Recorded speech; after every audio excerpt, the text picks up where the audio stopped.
கர்த்தராகிய இயேசு கிறிஸ்துவின் நாமத்தில் மீண்டும் உங்கள் யாவருக்கும் என் அன்பின் வாழ்த்துக்கள்.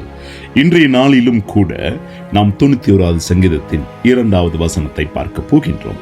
நான் கர்த்தரை நோக்கி, நீர் என் அடைக்கலம், என் கோட்டை, என் தேவன், நான் நம்பியிருக்கிறவர் என்று சொல்லுவேன். பிரியமானவர்களே, சாலமோன் தாவீதை பார்த்து இந்த வார்த்தையை சொல்லுகிறார். முதல் வசனம் தாவீது சாலமோனை பார்த்து சொன்ன வார்த்தை. இப்பொழுது சாலமோன் தாவீதை பார்த்து சொல்லுகிற ஒரு காரியம்தான், நான் கர்த்தரை நோக்கி. அவர் சொல்லுகிறார், என் வாழ்க்கையில் அப்பா, நான் எப்பயுமே கர்த்தரை நோக்கி கர்த்தரிடத்துல நான் சொல்ற காரியம் என்ன அப்படின்னா, நீ என்னுடைய அடைக்கலம், என்னுடைய கோட்டை, என் தேவன், நான் நம்பி இருக்கிற தேவன் நீங்க மாத்திரம்தான் என்று நான் எப்பொழுதும் சொல்லுவேன் என்று சாலமோன் தாவீதினிடத்திலே சொல்லுகிறார். பிரியமானவர்களே, தாவீதுக்கு இருந்த எதிர்பார்ப்பு என்ன தெரியுமா?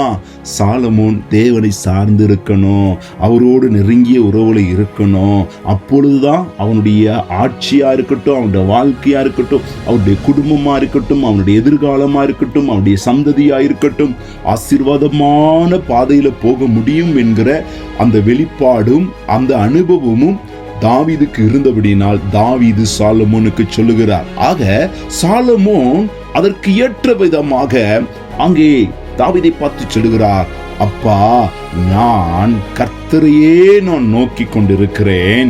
ஆகவே அவர்தான் என்னுடைய அடைக்கலம், அவர்தான் என்னுடைய கோட்டை, அவர்தான் என்னுடைய தேவன், நான் நம்பி இருக்கிறவர் அவர் ஒருவர் மாத்திரமே. இந்த நாளிலும் கூட நீங்களும் யாரை நீங்க நம்பி இருக்கிறீங்க?